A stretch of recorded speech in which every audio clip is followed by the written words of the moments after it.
2 spoons శనగపప్పు, 2 spoons పల్లీలు, 1 spoon జీలకర్ర మెంతి పొడి, కొంచెం జీలకర్ర, ఆవాలు,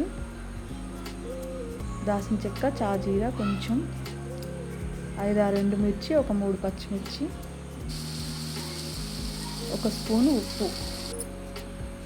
ముందుగా స్టవ్ పైన ప్యాన్ పెట్టి 1 స్పూన్ ఆయిల్ వేసి ఇందులో పల్లీలు,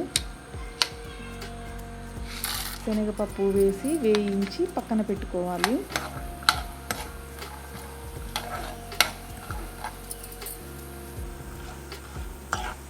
ఇవి వేగిన తర్వాత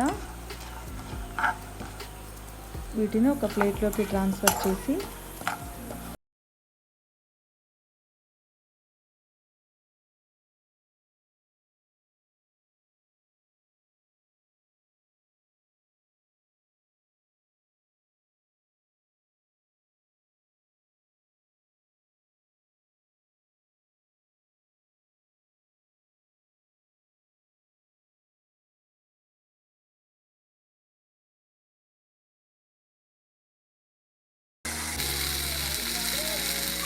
మూడు పచ్చిమిర్చి, ఉప్పు,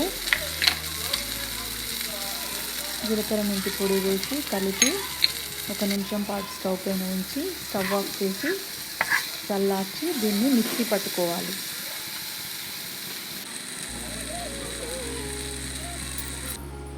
ఇలా మిక్సీ పట్టుకొని పేస్ట్ చేసుకున్న తర్వాత మళ్ళీ స్టవ్ పైన ప్యాన్ పెట్టి దాంట్లో 2 స్పూన్స్ ఆయిల్ వేసి దాల్చిన చెక్క, చాజీరా వేసి ఆ తర్వాత జీలకర్ర, ఆవాలు వేసి ఆ తర్వాత ఎండుమిర్చి వేయాలి.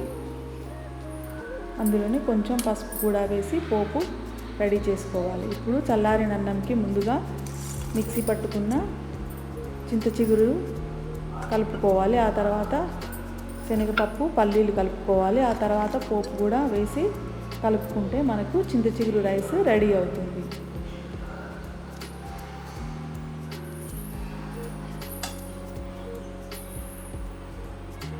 ఇప్పుడు చింత చిగురు రైస్ రెడీ అయింది. చాలా బాగుంటుంది. మీరు కూడా ఒకసారి ప్రిపేర్ చేసుకోండి. Thank you for watching.